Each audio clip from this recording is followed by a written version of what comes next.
Chacun aurait dû et devrait, sans délai, faire attention à cette prescription tirée de Matthieu chapitre 24, verset 37, où nous sommes invités à y faire attention dans le cadre du retour du Fils de l'homme. Il n'y a aucun fils de David par lequel provient le Jésus-Christ chrétien, qui n'a pour père qu'un esprit, forcément un démon. Nous avons démontré cela dans d'autres masterclass. Veuillez nous contacter si vous y aviez quelques préoccupations ou quelque intérêt. Par quel fils de Judas le Jésus-Christ du christianisme est-il devenu membre de la famille royale? Puisque la royauté est une histoire de sang.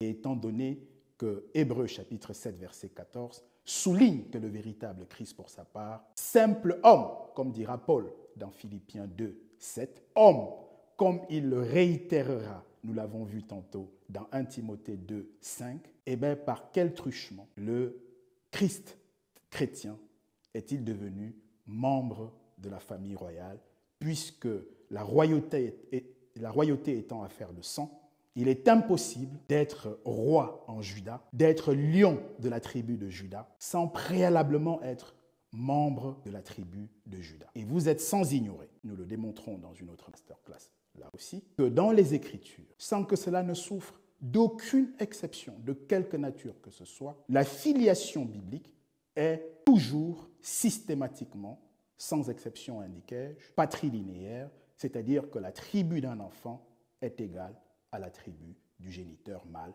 de son géniteur, de son père biologique terrestre. Quel est le père biologique appartenant à la tribu de Juda qui aurait offert au Jésus-Christ chrétien son visa d'entrée dans la tribu de Juda? Puisque l'évangile chrétien revendique à corps et à cœur que son Jésus-Christ à lui est né simultanément homme et Dieu, n'est-ce pas là de façon flagrante une violation de Matthieu chapitre 5 verset 17? Ou alors le christianisme voudrait dire que ce texte, Matthieu 5, 17, dans lequel il est écrit, je le rappelle pour aller vite, ne pensez pas que le Fils de l'homme est venu pour abolir la loi et les prophètes. Pas du tout. Au contraire, il est venu, je suis venu accomplir la loi et les prophètes. Et Galates 4, 4 confirme que le véritable Christ est né sous la loi. Et sous la loi, il n'y a que des êtres humains, des hommes et des femmes, comme en Genèse 26, 27, tant et si bien que dans les Écritures, on ne parle jamais de fils de femme et jamais de fille de femme. Vous trouverez l'expression, au contraire, de fille d'homme et de fils d'homme, jonchant les Écritures à 360 degrés du début à la fin. L'expression fille d'homme, par exemple, vous la trouverez dans Genèse chapitre 6, verset 2, et l'expression fils d'homme, nous l'avons dit tantôt, vous la trouverez dans Ézéchiel 27, verset 2, Psaume 62, verset 10, Job 25, verset 6, Ézéchiel 11, 4, ou encore Psaume chapitre 8, verset 5, et j'en passe. Chacun voit bien l'entourloupe, la tricherie, le mensonge et la méchanceté du christianisme qui nous explique, qu'il reconnaît qu'il n'y a aucun ancrage charnel, aucune attache davidique pour son Jésus-Christ, que celui-ci n'est pas né de la famille royale, et pourtant il nous raconte et il nous prêche sans coup faire rire, comme ça, doucement.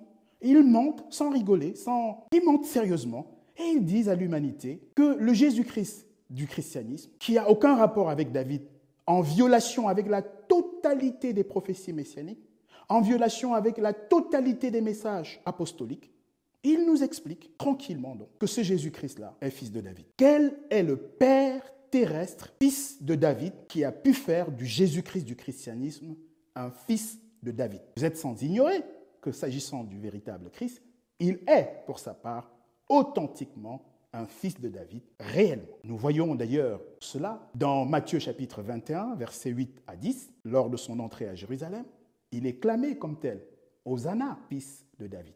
Alors le Jésus-Christ chrétien, là, lui, il est rentré à Jérusalem, parce que s'il est rentré à Jérusalem, parce que j'en sais rien, Jérusalem, les gens y voyagent, il n'y a pas de problème. S'il est rentré à Jérusalem, personne n'a pu dire fils de David, puisqu'il n'est pas fils de David. S'il est fils de David, je vous le redemande, prédicateur chrétien, repentez-vous. Quel est le Père de votre Jésus-Christ, de celui que vous prêchez? Quel est son Père dans la maison de David? Ah, Joseph l'a adopté. D'accord. Et donc, c'est ça votre Joseph l'a adopté. Très bien. Mais parlons d'adoption alors. C'est quand la dernière fois dans les Écritures que vous avez vu le mot adoption associé au mot Messie? Je vais recommencer parce que c'est fondamental. Là, on parle du salut des âmes. On parle de l'éternité. Là, on n'est pas en train de jouer. On parle de l'essentiel. Vous savez pourquoi nous avons été créés? Nous avons été créés pour sa gloire. Romains chapitre 11, verset 36. Hébreux chapitre 2, verset 10. Colossiens chapitre 1, verset 16. Non, nous n'avons pas été créés pour que chacun définisse son existence comme bon lui semble. Tu as été créé pour la gloire de Dieu, pour la gloire de ton Créateur. Mieux encore, pour que tu le connaisses, il t'a doté d'intelligence. Je sais très bien que souvent les religieux, les chrétiens, sont fâchés avec l'intelligence. Mais sachez que 1 Jean 5, 20 nous informe qu'il nous a donné l'intelligence pour connaître Jean 5, il n'y a qu'à vérifier comme les Béréens. Et que l'œuvre de Dieu, conformément à Jean chapitre 6, verset 29, ce n'est pas ce que le christianisme a raconté. Ce n'est pas leurs œuvres, qui sont des œuvres mortes, des œuvres pour eux-mêmes ou pour leur père, dont Jean 8, verset 44, explique qu'il est menteur et meurtrier. Qu'attendez-vous d'un menteur et d'un meurtrier? Si ce n'est qu'il vous mente et qu'il vous tue. Eh bien, c'est exactement la mauvaise nouvelle. La mort et le mensonge a été véhiculé sur la terre par la totalité. Ils le faisaient hier, ils le font aujourd'hui et ils ont encore l'intention de continuer à le faire. Et nous nous disons qu'il n'y a aucune raison, chers prédicateurs, que vous persistiez à mentir. Dans la Bible, défiez vos leaders chrétiens. Interrogez votre évêque, interrogez votre pasteur, interrogez votre apôtre, interrogez ces supposés grands hommes de Dieu. C'est pompeux, mais c'est vide. C'est comme un vacarme. Ce sont des tonneaux que ces fonctions, ces titres, ces étiquettes qui enfument et qui ont enfumé l'humanité. Demandez à celui que vous respectez, celui qui prétend prêcher conformément à la Bible. Posez-lui une seule question. Vous le verrez, il aura bouche bée. Il se taira. Ou alors, il vous punira. Ou alors, il vous excommuniera. Ou alors, il vous persécutera d'une manière ou d'une autre. Posez la question suivante. Une seule. Existe-t-il un précédent, une jurisprudence, un exemple, un seul dans les Écritures, le Nouveau ou l'Ancien Testament, où une personne s'est assise sur le trône de David sans être fils de David? Et demandez-leur encore, si jamais quelqu'un est devenu roi en Juda, a porté le titre de lion de la tribu de Juda, sans être préalable un descendant charnel, génétiquement, biologiquement du patriarche juif. Posez la question.